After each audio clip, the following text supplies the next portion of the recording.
Ladies and gentlemen, welcome to the LZ. So good to see you again, and it's so good to be back in the creator sphere. And it's been a joyous week for No Man's Sky fans with the launch of version 2.30, a further extension of No Man's Sky Beyond. This week with the introduction of the Living Ship update. I've been playing it pretty heavily for the last few days, and I've got some thoughts that I want to share with you, and of course anybody that's looking to pick up No Man's Sky or pick up where they left off. Let's go through the pros and cons of the update generally, and of course, feature by feature, break down the positives and negatives of what we have with this week's update. First things first, if you're following me on Twitter at the LZ Tweets, you know that since the launch of No Man's Sky Beyond last year, I have been sort of insufferably crying about the technical issues that I have been having with No Man's Sky, predominantly with the core feature of the game being its terrain generation and formation. I have been suffering with endless bugs, primarily in the way of falling through terrain and not being able to land my ship on planet surfaces for up to full minutes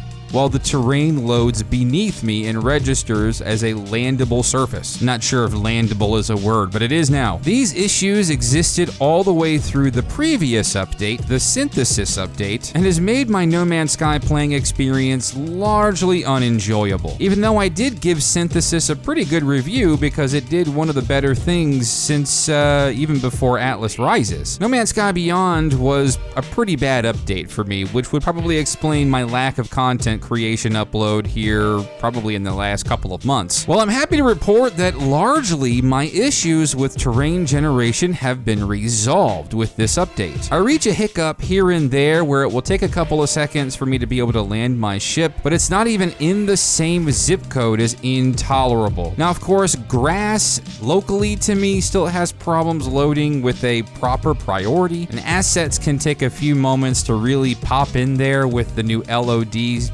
specs and updates and whatever that came with No Man's Sky Beyond as part of the optimization update via No Man's Sky 2.0, but largely my issues have been resolved bug-wise. Thank you so much, Hello Games. That took you a very long time, I want to say, but thank you anyway for resolving those. Now, of course, I don't know if this resolved everyone's issues. I'm still seeing complaints about terrain issues on Twitter. Throw it in the comment section below if you're still experiencing bugs with terrain generation and asset loading. But first, let's get to the primary beef of the No Man's Sky update called Living Ship, and that's, well, the Living Ship. I have to say that I'm really impressed with the idea that came with the Living Ship. It looks great, the interior is phenomenal, the story mission that comes along with it is mostly good, and I'm really glad to see that Hello Games are expanding the ships of the game. The game really doesn't have too many solid pillars when it comes to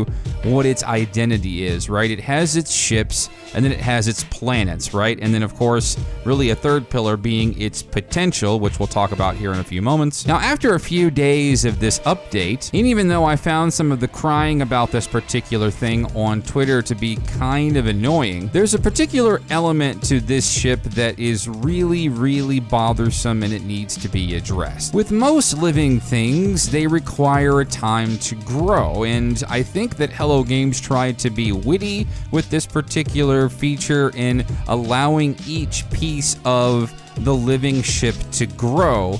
And honestly, it's very bad execution in how they do that. Unless you're finding a way to cheese the system somehow, which I know a lot of you probably did, it will take you days to accomplish and even get this ship, as the game wants you to wait a full 24 hours in real time just to be able to piece this ship together. The unfortunate part about this feature is it's not done in a particularly clever way. Here's this piece.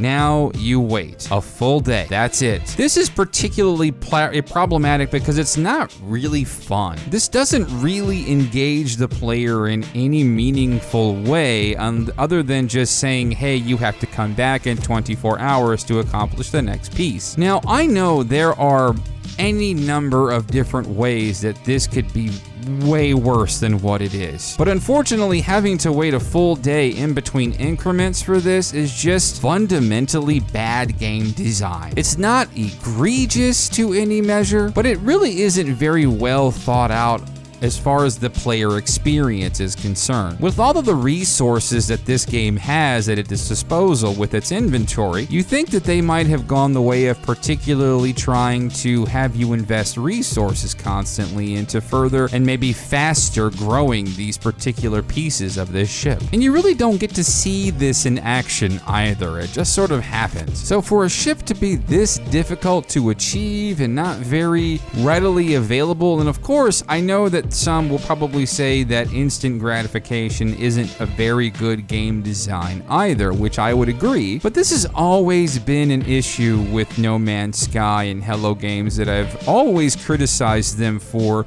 with exception of the Synthesis update. Hello Games does particularly bad when it comes to adding depth in their gameplay elements. A lot of No Man's Sky is pretty much foundational material without a whole lot of things built on top of those foundations. If you've been following the channel, you know that I've probably said that a lot. Synthesis accomplished this even just a little bit with its ship scrapping and ship customization. It's the first time in a long time that I haven't been able to put the game down, even despite the fact that I was having technical issues with planets. It was engaging, it was fun, it gave me the carrot at the end of the stick to chase. So the living ship aspect of the game, while very clever and really cool, it's just kind of mundane in its execution, unfortunately. Now, speaking of mundane, there's also another primary feature that was added to this update that's definitely worthy of discussion, and that is encounters in space. One of the biggest things that I know that fans have been asking for No Man's Sky has been a space update. A lot of things have gotten certain amount of attention over the last few years, but unfortunately space has not been it. The living ship update does that kinda. With this new feature, while you're pulse drive traveling between planets or just within a solar system, there's this sort of random encounter that can happen that you can optionally stop for or continue going. The choice is up to you. What's really cool with this is that it adds sort of a functionality and a surprise that's really nice. And there's many different kinds of encounters that you can have with this new feature. Of note is the ability to encounter NPCs in space, which isn't particularly that useful because they offer you the option to trade,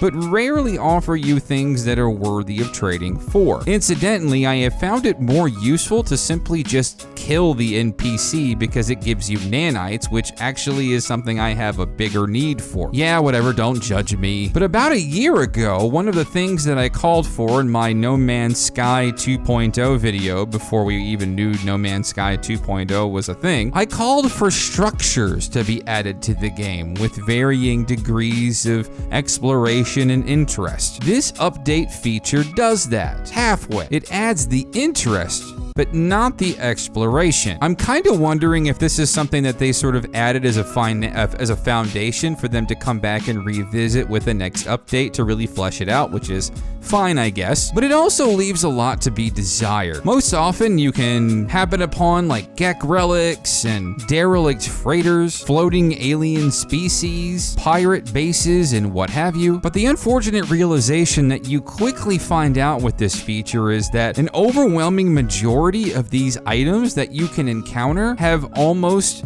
completely no use. One of the things that you run upon the most is derelict freighters, which have zero functionality to them. You can't blow them up.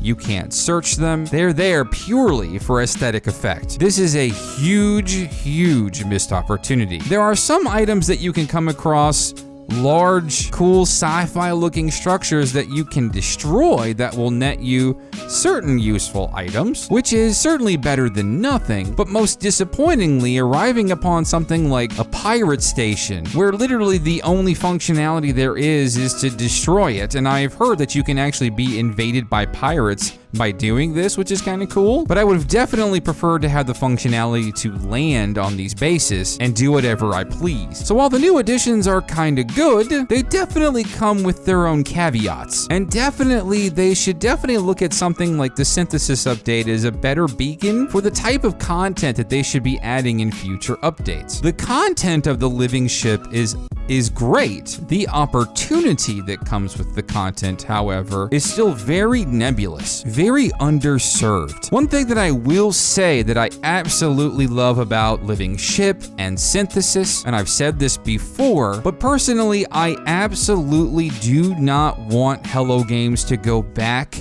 to the long wait structure between updates. It's all well and good, but the pros way outweigh the cons of awaiting such a long time for an update versus getting an update every 60 to 90 days. The communication structure is definitely better, the content is more themed and more interesting, and every single time without fail with a new update launch, the game is riddled with bugs. And thankfully, after the end of each smaller update like Synthesis or Living Ship, the bugs are generally crunched much faster and much more efficiently than they are with a larger update like Beyond, which took the better part of 2 months to sort out and never got fully resolved. I absolutely love the more regular updates from Hello Games and No Man's Sky, and I can't wait to see more. I hope they take this constructive feedback about Living Ship, think about adding more depth and playability to features like the new Living Ship, and to continue to expand on the foundations that the game already offers. Don't forget to let me know how you feel about Living Ship and Synthesis updates. Has your issues been fixed? Did you enjoy the new content of the new update? Put that down in the comment section below.